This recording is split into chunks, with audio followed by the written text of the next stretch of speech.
Hi guys, I am Chelsea and welcome back to my YouTube channel. So for today's vlog, wala akong ibang gagawin, kundi kwento lang yung ibang mga nangyari sa araw ko ngayon. So, ayun, nagigising ko lang kasi nakatulog ako agad nung dumating ako dito sa bahay.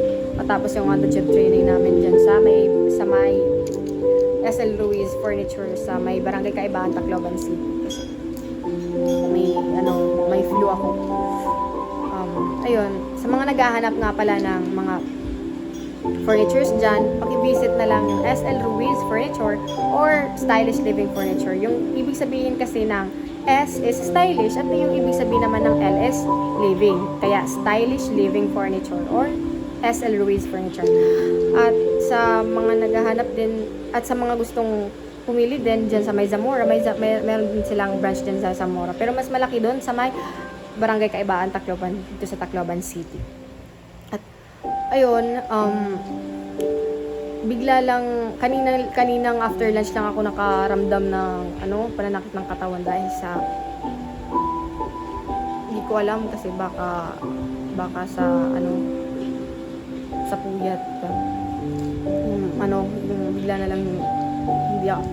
bigla na lang nahirapan ako makahinga kanina kasi yung puso ko mainit, tapos yung tiyan ko parang nanakit at yung mga paa at kamay, kaya yun parang nahina ako.